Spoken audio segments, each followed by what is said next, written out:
Bonjour à tous, je vous souhaite une bonne année 2024, j'espère que vous êtes en forme.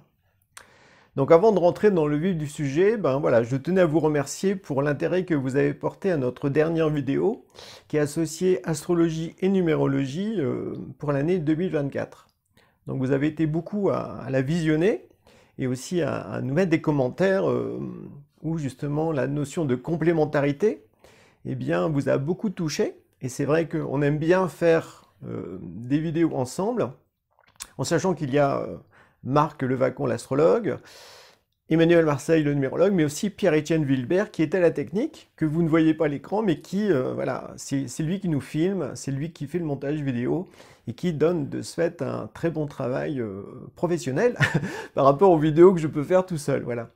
Donc, on aime bien, en fait, en tant qu'homme, comme ça, être à trois pour créer. Ça nous met dans une ambiance particulière.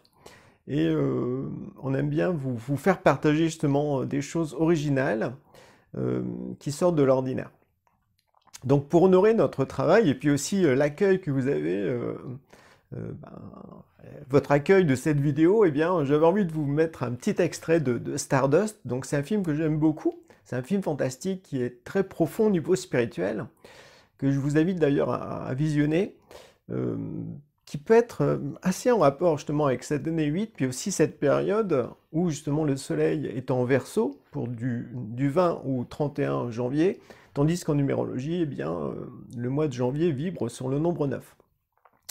Donc avant d'évoquer ce sujet, place au cinéma pour un petit extrait qui est assez humoristique, mais qui montre bien une dimension masculine, ouais, comme ça.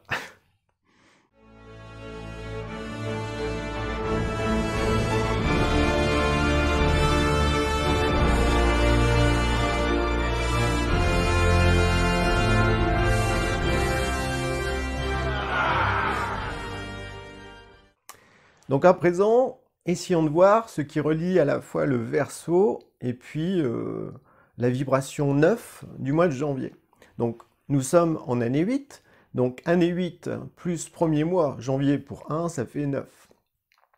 Donc il y a un certain nombre de points communs justement entre ces deux données universelles.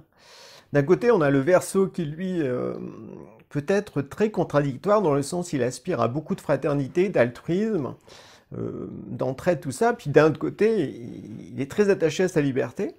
Donc ça nous donne un contraste comme ça où, à notre époque, ça peut sembler comme paradoxal d'associer la liberté et la fraternité. Mais en fait, ça veut dire que pour être capable de vivre ça, cette association un peu extrémiste, il s'agit de se placer au niveau de l'esprit. Au niveau de la personnalité, ça ne va pas marcher.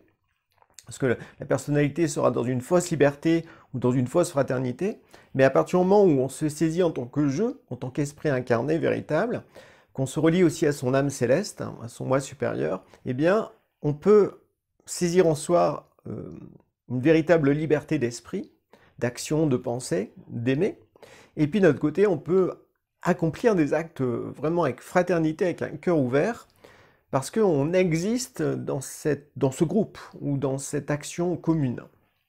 Donc le Verseau nous invite comme ça à associer la liberté et la fraternité. C'est un signe qui touche bien sûr le futur, l'ouverture au futur ou à l'ère du Verseau, qui n'est pas encore maintenant. Pour l'instant, nous sommes vraiment dans l'ère des poissons.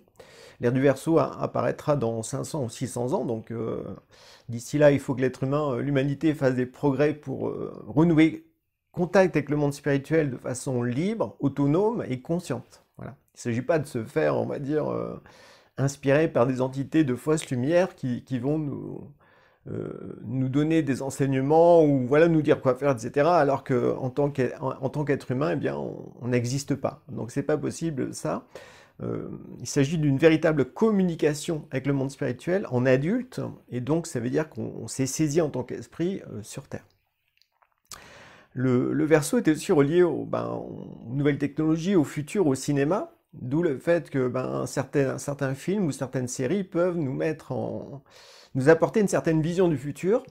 Bon, quand on voit ce qui est présenté, c'est toujours très matérialiste, très science-fiction, mais il n'y a aucune place pour l'esprit, pour la dimension spirituelle. Et en plus, bien souvent, c'est toujours des choses catastrophiques où faut fuir la Terre, il y a des extraterrestres qui nous envahissent, l'humanité est en train d'être détruite, où il y a les zombies, bref. Tout ça nous fait que, si on associe tout ça aux informations qui tournent en boucle pour nous faire peur, c'est évident que notre vision du futur va être effrayante en quelque sorte. D'où un des points à cultiver, à travailler durant cette période entre le 20 et le 31 janvier, eh bien c'est quelle vision j'ai du futur. Et donc, pour avoir une bonne vision du futur, ça nécessite au fond de connaître un peu l'histoire de l'humanité, de connaître un petit peu quels sont les besoins évolutifs de notre époque. Et là, ça peut faire le pont justement avec le mois 9, parce que le mois 9, bien souvent en numérologie, c'est un mois où les choses se terminent, mais comme là, c'est le premier mois de l'année, relié à l'année 8, eh bien, il ne faut pas le voir sous cet angle-là. Il faut au contraire le voir sur le fait de quoi de neuf, docteur? Quoi de neuf, docteur, hein, comme dirait Bugs Bunny. Donc, c'est à quoi je dois m'ouvrir de nouveau, quelque chose qui en fait me dépasse, qui n'est pas de l'ordre du monde ordinaire, de ma personnalité classique. Et donc pour ça nécessite au fond de s'intéresser à des connaissances spirituelles sur l'histoire de l'humanité, l'histoire de la Terre, pour mieux se situer dans le présent, bien comprendre comment ça a évolué dans le passé, puis de ce fait entrevoir le futur avec une vision juste. Donc ce mois de janvier, et d'autant plus cette période entre le 20 et le 31 janvier, eh bien, nous incite à nous intéresser à la connaissance spirituelle, à l'histoire de l'humanité, pour parvenir à se situer dans le temps. Et à ce moment-là, on peut percevoir, on va dire, on peut percevoir certaines images du futur, en soi, en méditation. À la fois, ça peut être notre futur individuel, c'est-à-dire qu'est-ce qui va se passer dans les 10 années qui viennent, mais c'est aussi par rapport à l'humanité ou à la Terre, qu'est-ce qui peut se passer par rapport à ça. D'où l'intérêt de trouver des auteurs qui parlent un petit peu de ces sujets-là. Ils sont peu nombreux en quelque sorte. Puis après, il y a l'ère du Verseau. Comment est-ce qu'on peut percevoir le futur, notre prochaine incarnation en quelque sorte, pour percevoir aujourd'hui dans le présent, eh bien qu'est-ce qu'il faut cultiver comme qualité, comme savoir-faire, comme ouverture d'esprit, comme aptitude pour justement aller vers cette ère du Verseau dans le futur. Le nombre 9 est aussi relié à la dimension de l'altruisme, la dimension de l'expérience de groupe, donc ça relie de ce fait aussi au signe du Verseau.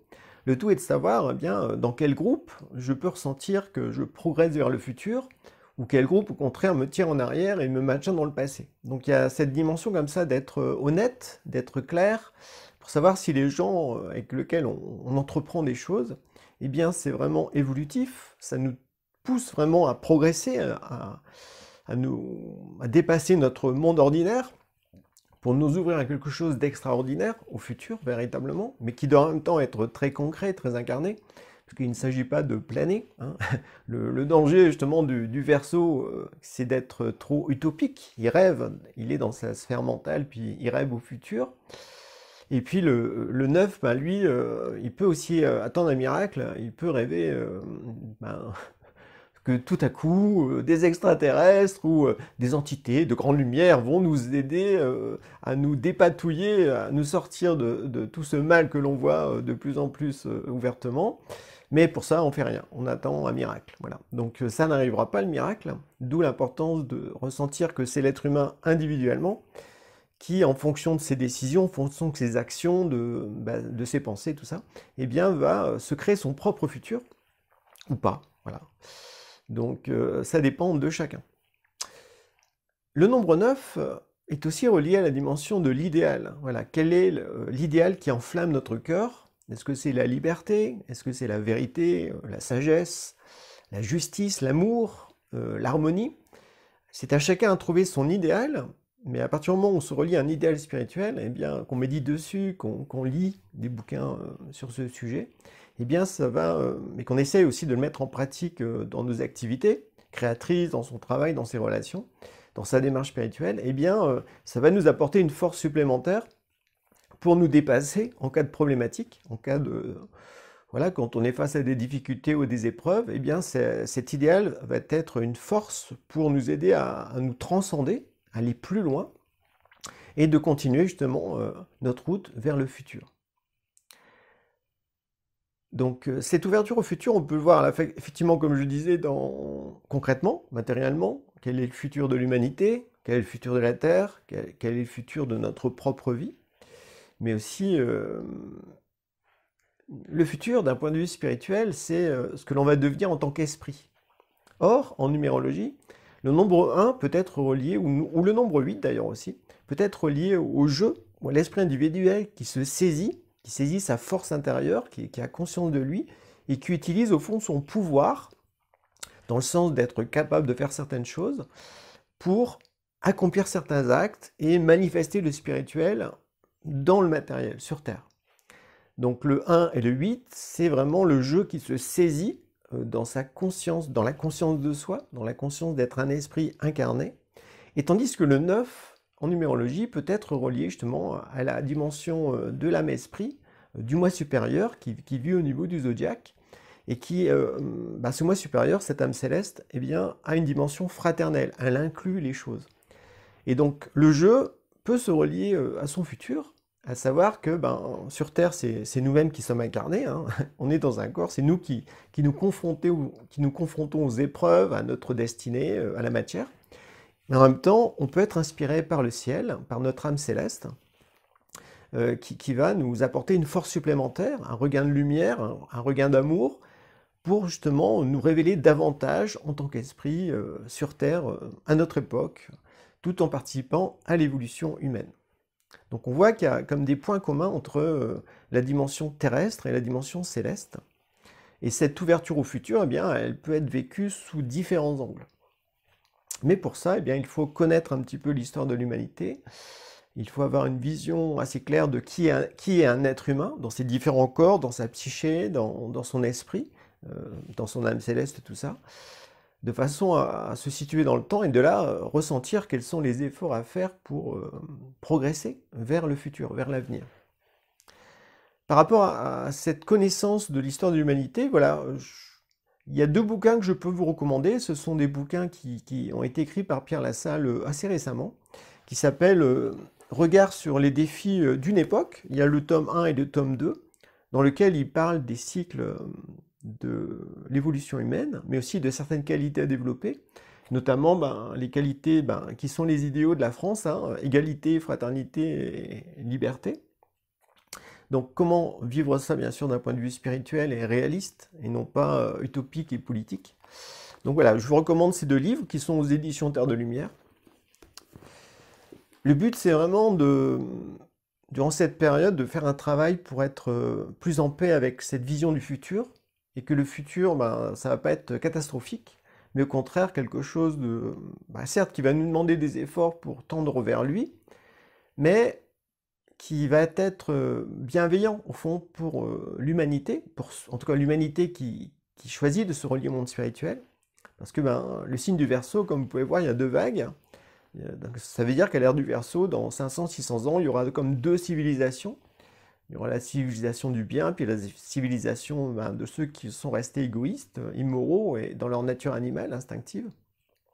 Donc ce choix de dans quelle civilisation on va appartenir, eh bien, se fait maintenant dans le présent. Donc c'est pour ça que le futur, on le crée aujourd'hui avec nos pensées, avec nos actions, nos choix, nos décisions. Et bien sûr, après, il y aura des conséquences, hein, c'est le principe du karma, c'est l'année 8 qui va nous mettre face aussi à certaines conséquences karmiques, à la fois positives ou négatives. Dans tous les cas de figure, si on accepte de s'y confronter puis d'opérer certaines transformations, eh bien ça sera toujours évolutif. Voilà. Donc il ne faut pas avoir peur du futur, il faut juste en avoir une image plus juste, en dehors de toute influence médiatique, politique, et même faussement spirituelle. Voilà, c'est l'être humain, c'est lui qui crée son futur. Par rapport à ça, un des livres aussi que l'on peut lire, c'est l'Apocalypse de Jean. Donc c'est très hermétique, on va dire, mais ça peut être intéressant de rentrer dans ces images spirituelles, notamment dans les 2 lettres, c'est au début de l'évangile, dans lettre à l'église de Sardes, qui correspond à notre époque, et lettre à l'église de Philadelphie, qui correspond à l'ère du Verseau. Donc ça peut être intéressant justement de méditer sur ces 2 textes, pour mieux comprendre ce qui se joue à notre époque, et commencer à entrevoir le futur, l'avenir. Donc voilà ce que j'avais à vous partager pour cette période entre le 20 et le 31 janvier 2024. Je vous souhaite à présent une bonne journée et au plaisir de vous croiser dans une prochaine vidéo. Bye bye!